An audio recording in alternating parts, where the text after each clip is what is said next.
ಉಳ್ಳ ದೇವರಾತ್ಮನು ನನ್ನಲ್ಲಿ ಬಂದಿರುವ ಕಾರಣದಿಂದ ದುರಾತ್ಮ ಸೇನೆಗಳನ್ನು ಒಂದು ಮಾತಿನಿಂದ ಓಡಿಸುವೆ. ಏನ್ ಬೆಳಗ್ಗೆನೆ ಹಾಡಾಡ್ತಾ ಇದ್ದೇನೆ ಅಂತ ನೋಡ್ತಾ ಇದ್ದೀರಾ?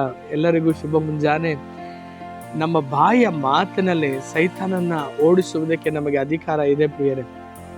ಯೇಸು ಕ್ರಿಸ್ತನು ಆತನು ನುಡಿದ ಕೂಡಲೇ ಎಲ್ಲಾ ದುರಾತ್ಮಗಳು ಬಿಟ್ಟು ಹೋಗುವಂಥದ್ದನ್ನ ನಾವು ಮಾರ್ಕನ ಬರೆದ ಸುವಾರ್ತೆ 5ನೇ ಅಧ್ಯಾಯದಲ್ಲಿ ನಾವು ನೋಡ್ತೇವೆ. ಹೌದು ಪ್ರಿಯರೇ, ನಾವು ಜ್ಞಾನೋಕ್ತಿ ಅದರಲ್ಲಿ 18ನೇ ಅಧ್ಯಾಯ 21ನೇ ವಾಕ್ಯದಲ್ಲಿ ನಾವು ನೋಡ್ತೇವೆ, ಜೀವನ ಮರಣವು ನಮ್ಮ ನಾಲಿಗೆಯ ವಶದಲ್ಲಿ ಇದೆ ಎಂಬುದಾಗಿ.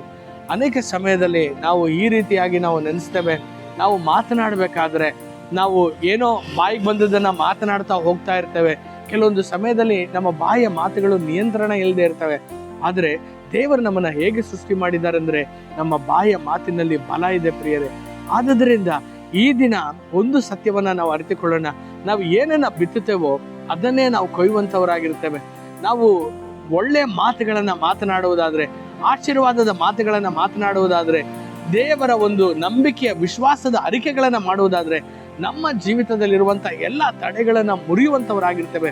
ಅದೇ ನಮ್ಮ ಬಾಯಿಯಲ್ಲಿ ನಕಾರಾತ್ಮಕವಾದಂತಹ ಮಾತುಗಳನ್ನ, ಅವಿಶ್ವಾಸದ ಮಾತುಗಳನ್ನ ನಾವು ಮಾತನಾಡುವುದಾದ್ರೆ ನಮ್ಮ ಪರಿಸ್ಥಿತಿಗಳು ಎಲ್ಲವೂ ಕೂಡ ಹದಗೆಟ್ಟು ಹೋಗುವಂತದ್ದಾಗಿರ್ತದೆ ಪ್ರಿಯರೇ.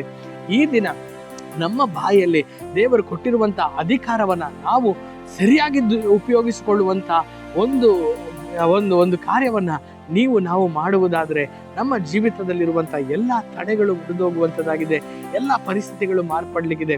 ಒಂದು ದೇವ ಸೇವಕರು ತನ್ನ ಒಂದು ಸೇವೆಯ ಸಮಯದಲ್ಲಿ ಒಂದು ಕರೆ ಬರ್ತದೆ, ನಿನ್ನ ಒಂದು ತಂಗಿಯು ಈ ರೀತಿಯಾಗಿ ಭೀಕರವಾದ ಆಕ್ಸಿಡೆಂಟ್ ನಲ್ಲಿ ಆಕೆ ತುತ್ತಾಗಿ ತುಂಬಾ ಒಂದು ಹೀನಾಯವಾದಂತ ಪರಿಸ್ಥಿತಿಯಲ್ಲಿ ಹಾಸ್ಪಿಟಲ್ ಅಲ್ಲಿ ಇದ್ದಾರೆ ಎಂಬುದಾಗಿ.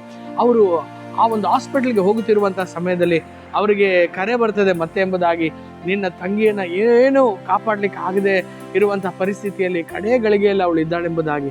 ಆ ಸಮಯದಲ್ಲಿ ಆ ಒಂದು ದೇವ ಸೇವಕರು ವಿಶ್ವಾಸದ ಅರಿಕೆಯನ್ನ ಮಾಡ್ಲಿಕ್ಕೆ ಆರಂಭಿಸ್ತಾರೆ. ಯೇಸುವಿನ ನಾಮದಲ್ಲಿ, ನನ್ನ ತಂಗಿಯು ಸಾಯುವುದಿಲ್ಲ, ಆಕೆ ಬದುಕ್ತಾಳೆಂಬುದಾಗಿ, ಆಕೆಯು ದೇವರ ವಾಕ್ಯದಲ್ಲಿ ಇರುವ ಹಾಗೆ ಆತನ ಭಾಷಣಗಳಿಂದ ಆಕೆ ಗುಣವಾಗಿದ್ದಾಳೆಂಬುದಾಗಿ ಅರಿಕೆ ಮಾಡ್ತಾ ಆತನು ಹಾಸ್ಪಿಟಲ್ ಒಳಗೆ ಪ್ರವೇಶಿಸಿ ನೋಡಿದ್ರೆ ಅಲ್ಲಿ ಅದ್ಭುತ ಆಗಿರ್ತದೆ. ಎಲ್ಲ ಒಂದು ರಿಪೋರ್ಟ್ ಕೂಡ ನಾರ್ಮಲ್ ಆಗಿ ಮಾರ್ಪಡ್ತಾ ಇರ್ತದೆ. ಆಕೆಯು ಬೇಗನೆ ಚೇತರಿಕೆಗೊಂಡು ಮನೆಗೆ ತಿರುಗಿ ಬರ್ತಾಳೆ. ಈ ದಿನ ಎಂತಹದೇ ಪರಿಸ್ಥಿತಿ ಆಗಿದ್ದರೂ ಕೂಡ ನಕಾರಾತ್ಮಕವಾಗಿ ಮಾತನಾಡಬೇಡ್ರಿ, ವಿಶ್ವಾಸದ ಅರಿಕೆ ಇಡ್ರಿ. ದೇವರು ದೊಡ್ಡ ಕಾರ್ಯಗಳನ್ನ ಮಾಡ್ಲಿಕ್ಕಿದ್ದಾನೆ. ದೇವರು ನಿಮ್ಮನ್ನ ಆಶೀರ್ವದಿಸಲಿ. ಆಮೇಲೆ